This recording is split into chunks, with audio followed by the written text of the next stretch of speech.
నాయకుడు రాయల్ మధు మాట్లాడుతూ ఈ రోజు చాలా బాధాకరం. మా పార్టీకి చెందిన వ్యక్తికి ప్రాణం మీదకి వచ్చింది.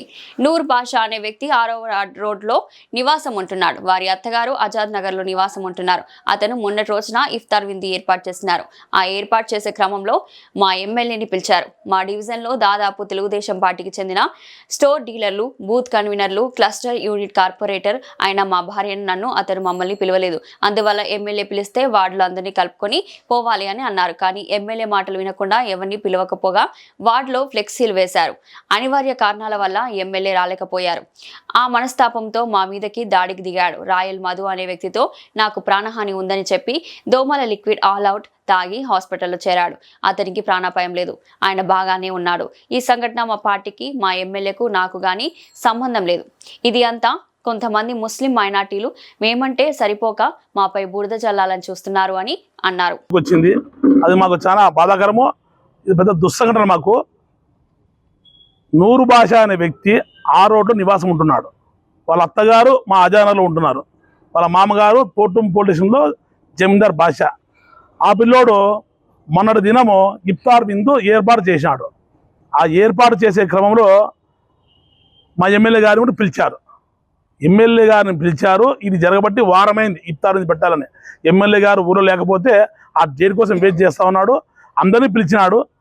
తర్వాత మా డివిజన్లో దాదాపు అంటే తెలుగుదేశం పార్టీకి చెందినటువంటి స్టోర్ డీలర్లు కావచ్చు, బూత్ కన్వీనర్లు కావచ్చు, క్లస్టరు, కో క్లస్టరు, యూనిట్, కార్పొరేట్ మా మిస్సెస్ మమ్మల్ని ఆ పిల్లడు పిలవలేదు.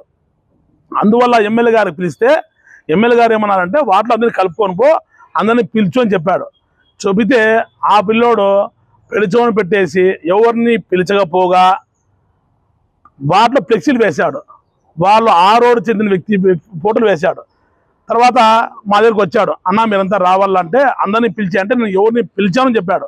సరే పిలిచకపోతే పిలిచిపోయింది, సరే మేమంతా వస్తాములే అని చెప్పి నేను ఉదయమే వాళ్ళ దగ్గరికి వెళ్ళి ఆ మున్సిపాలిటీ వర్కర్లందరినీ పిలుచుకొని పోయి ఆ ఇంటి ముందర ఆ రోడ్డు మొత్తం శుభ్రం చేపించి ఒక తెల్ల సున్నంతో మార్క్ కూడా వేయించాను. తర్వాత ఈ ఫ్లెక్సీల వల్ల పిల్లలు వాటిలో ఉండే టీడీపీ నాయకులు కాకుండా బాధపడతా ఉంటే ఆ ఫ్లెక్సీలు తీసేయి, ఎమ్మెల్యే పోయిన తర్వాత వేసుకో, నీకు ఇంట్రెస్ట్ ఉంటే అని చెబితే ఆ పిల్లోడు నా ఇష్టము నువ్వు నాకు చెప్పేకంటూ మమ్మల్ని అందరూ ఇష్టం వచ్చి తిట్టాడు. మమ్మల్ని తిట్టిన ఆటలు మాతో ఉన్నారు, మేము పెట్టలేకపోతున్నాం, మా మరకపోతున్నాం కాబట్టి. ఆ క్రమంలో మేము ఎమ్మెల్యే చెప్పాం, సార్ ఆ అబ్బాయి ఆ రోడ్డు చెందిన వ్యక్తి మాకెందరికి ఇబ్బంది పెడుతున్నాడు అంటే, సరే దాందేముందులే ఫ్లెక్సీలు ఏమైనా వస్తానని చెప్పాడు ఎమ్మెల్యే గారు. ఎమ్మెల్యే గారు రావాల్సిన సందర్భంలో ఆ రోజు క్లస్టర్తో మీటింగ్ ఉండడం వల్ల అది రాత్రి 9 అవడంతో ఎమ్మెల్యే లేటుగా వద్దామని చెప్పి కొంతమంది టీడీపీ నాయకులు పంపించాడు, నేను నిదానంగా వస్తాను. ఆ లోపల ఆ అబ్బాయి ఎమ్మెల్యే రాలేదు, రాడేమో అనుకొని ఫ్లెక్సీలని చించేసి కాల్చేశాడు. మా వార్డులో ఉన్న ఈ మహబూబ్ ఖాన్, ఇస్మాయిల్ గారు పిలిచి అబ్బాయితో అందరిని పిలిచని చెప్పిన దానికి వాళ్ళని కూడా బ్లైమ్ చేస్తూ వాళ్ళు నన్ను భయపడించారు. రాయల్ మధు అనే వ్యక్తితో నా ప్రాణహాని ఉంది, నన్ను కాపాడని అంటూ ఒక గుడ్ నైట్ దోమల మందులో కొంచెం బ్లూ వాటర్ పోసుకొని మింగాడు. హాస్పిటల్కి పోయాడు. అతనికి ప్రాణాపాయం లేదు, ఆయన బాగానే ఉన్నాడు. ఇదంతా కూడాను ఆ పిల్లోనికి గతంలో నా దగ్గర ఉన్న పిల్లవాడే, ఇదే పక్కింతో కాపురం ఉన్న పిల్లవాడే, వాళ్ళ సొంత ఊరు ఎమ్మిగినూరు. వాళ్ళ నాన్న ఇక్కడ మెకానిక్, చాలా మంచి పిల్లలు, మంచి ఫ్యామిలీ. ఈ మధ్య కాలంలో నాకు 2 ఏళ్ల నుంచి దూరంగా ఉన్నాడు అబ్బాయి. ఆ అబ్బాయి ఉన్న వాళ్ళ మిస్సెస్ ప్రేమించుకుంటే వాళ్ళ కుటుంబ సభ్యులు ఎవరు అబ్బాయికి పిల్లని ఇవ్వమంటే నేను వాళ్ళ మామతో నచ్చ చెప్పి కూడా పెళ్లి దాంట్లో నా వంతు పాత కూడా సహాయ సహకారం అందించాను. ఆ పిల్లడు ఎలక్షన్లో నాకు పనిచేసినాడు. పోయినసారి మా భార్య గెలుపులో కూడా ఆ అబ్బాయి పాత్ర ఉంది. అందుకు ఆ రోజు ఎలక్షన్లో ఎవరైతే నాకు సహాయం చేశారో వాళ్ళందరినీ కూడా నేను టూర్ పిలుచుకుపోయాను. ఒక ఫ్లైట్ బుక్ చేసి అందరినీ పిలుచుకొని పోయి జరిగినది. అలాంటి వ్యక్తి 2 ఏళ్ళ నుంచి మాకు దూరంగా ఉన్నాడు. ఫ్యామిలీకు సమస్యలతోటి, ఉద్యోగ సమస్యలతో రాకుండా ఉన్నాడు. ఆ అబ్బాయి మంచి పిల్లవాడే, కానీ 3 రోజుల నుంచి నారాయణపురం చెందినటువంటి, నా కులానికి చెందినటువంటి ఒక పార్టీ సీనియర్ నాయకుడు, అదేవిధంగా ఎవరు డబ్బులు సఫారిస్తే హత్యలు చేసేవాడు, ఒక రేప్ కేసులో ముద్దాయి నడి రోడ్లో ఇక్కడ కొట్టారు. అతను కూడా టీడీపీకి చెందిన మా పార్టీకి చెందిన వ్యక్తి, మా ఎమ్మెల్యేకి దూరంగా ఉంటున్న వ్యక్తులు ఇద్దరు కలిసి మీరు ఆలోటు మింగో, ఏం ప్రాణాపాయం రాదు అని చెప్పి నేను నుంచి చెప్తున్నాడు. వాడు అందరికీ ఫోన్ చేస్తున్నాడు. 100 అబ్బాయి, నేను మధుకు కథ చూస్తాను, నేను ఆలోటు మింగి నేను చూపిస్తానని చెప్పి ఫోన్ కూడా చేశాడు. మేము కూడా ఫోన్ చేసి ఎందుకు చేస్తామని చెప్తే చేయనని చెప్పాడు. పెద్దలతో చెప్పించాం. తర్వాత ఈరోజు అక్కడ అబ్బాయి పోవడంతో మా ఎమ్మెల్యే గారు వెళ్ళడం జరిగింది. అబ్బాయి కూడా సహాయ సహకారాలు ఇచ్చాడు. మమ్మల్ని కూడా ఏంది విషయం అంటే విషయాలు చెప్పాము. పోలీసు కూడా మేము కంప్లైంట్ చేసినాము. తర్వాత ఈ విషయంలో నాకు కావచ్చు, నూరు కావచ్చు, ఇది మా వ్యక్తిగతం తప్ప పార్టీకి కానీ మా ఎమ్మెల్యే కానీ ఎలాంటి సంబంధం లేదు. కొంతమంది మైనార్టీ నాయకులు సందు దొరికితే చాలన్నట్ల మా ఎమ్మెల్యే గారికి బ్లేమ్ చేయడము. మైనార్టీ వాళ్ళు ఈరోజు లక్ష్మీనగర్లో ఇఫ్తార్ ఉంది. రేపు మర్నాడు కూడా ఇఫ్తార్ విందులు ఉన్నాయి. వాటి మీరు బైకాట్ చేయండి. ఒకవేళ మసీదు వాళ్ళకి పిలుచుకుంటే ఆ మసీదు బ్లాక్ లిస్ట్ పెడతామని పెద్దలు మాట్లాడుతూ ఉన్నారు. ఇది సబబు కాదు. ఈ విషయము నా యొక్క వ్యక్తిగత విషయము.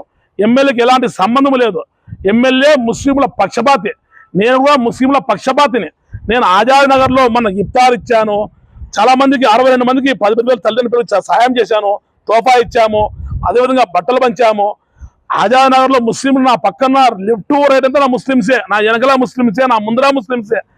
నాకంతా కుల మతాలతో సంబంధం లేదు. నేను మత వీక్ష లేదు, నా కుల వీక్ష లేదు. నేను మసీద్కి సాయం చేశా, జెండామాన కట్టకుండా నేను సాయం చేశా, గుళ్ళు సాయం చేశా, కింద నుంచి పైకి వచ్చిన వ్యక్తి. నేను రాజకీయంగా వాటిలో స్థిరపడతా ఉంటే, బలపడతా ఉంటే దాన్ని జీర్ణించుకోలేక రాజకీయం చేయాలని చేస్తాను. ఇలాంటి స్వార్థ రాజకీయాలు, కుల రాజకీయాలు, మత రాజకీయాలు మానుకోండి. ఏదైనా ఉంటే ప్రజలకు సేవ చేయండి, లేకుండా నిమ్ముకుని ఉండండి, కానీ బురద జల్ల ప్రయత్నం మీద చేయొద్దని చెప్తాను. అదేవిధంగా ముత్తువల్లిల సంఘం అధ్యక్షుడు షకీల్ షబీ గారికి, అదేవిధంగా ఐఎం భాష కుల సంఘాలు అందుకు నేను చేతిలో ముక్తున్నాను. మీరు ఏమైనా బాధపడి ఉన్నా ఆ పిల్లల మాట మీరు విని ఉంటే నేను క్షమాపణ కోరుతా ఉన్నాను. తప్పు చేయలేదు, అయినప్పటికీ క్షమాపణ కోరుతున్నాను. మేము బాబాలు దెబ్బతింటాయి. ముస్లిం విషయంలో మీరు ఈ మధ్యన ఒక ముస్లిం మైనారిటీ సంఘం ఏర్పాటు చేసుకుని ముస్లింస్కు పోరాడుతున్నారు. దాన్ని మేము హర్షిస్తాము, అభినందిస్తాము. అట్లాగాని కొంతమంది బురదల్లే వాళ్ళు కూడా మీరు సాయం చేయొద్దండి. దయచేసి మీకు చేతులకి ముగుతా ఉన్నాను. రాజకీయాలు చేయొద్దని చెప్పి ఈ సభాముఖంగా ఈ ప్రెస్ మీట్ ముందుగా తెలియజేస్తాను. Thank you. కాంగ్రెస్ పార్టీ నాయకుడు, మైనార్టీ నాయకుడు, మాకు మంచి మిత్రుడు రాధా గాంధీ గారికి, శశిపన్న గారికి, ప్రజా సంఘాల వాళ్ళకి, ముఖ్యంగా మైనార్టీ సంఘాలు భాష మిత్ర బృందానికి అందరికీ ఒకటే చెప్తున్నాము. దీంట్లో మా యొక్క వ్యక్తిగతంగా ఇద్దరికి సమస్య తప్పించి ఇది పార్టీకి తెలిసిన పార్టీకి కానీ మా ఎమ్మెల్యేకి కానీ ఎలాంటి సంబంధం లేదు. ఎమ్మెల్యే గారు మీటింగ్ ఉండడం వల్ల లేటుగా వస్తామనుకోవడము, ఆపేడు అంత లోపల పిక్చర్లు సింపేయడంతో ఆ విషయం తెలిసి ఎమ్మెల్యే రాలేదు. దయచేసి అర్థం చేసుకోండి, చేతులకి ముక్తున్నాను. మేమేదో తప్పు చేయలేదు. తప్పు చేసి ఉంటే పోలీసు వారు కూడా మా పైన చర్చించుకోవచ్చు. ఇప్పుడున్న ఎస్పీ గారు రూలింగ్ పార్టీనా అపోజిషన్ పార్టీనా లేకుండా గట్టిగా పనిచేస్తున్నాడు, సమర్థంగా పోలీసు పనిచేస్తుంది. పోలీసు వారు కూడా తప్పు చేసి ఉంటే నా పైన చర్యలు తీసుకోండి. ఇది ఒకసారి కాదు, ఇలా జరగడం 4వసారి. అజాదకు చెందిన యువకుల్లో ఇది 4వసారి నా పైన వీడియో పెట్టడము, పోలీసులు నేను కంప్లైంట్ చేస్తే మధు తప్పులేదని చెప్పడము రొటీన్గా జరుగుతూనే ఉంది. ఇది రాజకీయ కుట్ర నా పని జరుగుతూ ఉంది. కాబట్టి ప్రెస్ వాళ్ళు కానీ, నగర ప్రజలు కానీ, అన్ని పార్టీల వాళ్ళు అర్థం చేసుకొని తెలియజేస్తున్నాను. Thank you.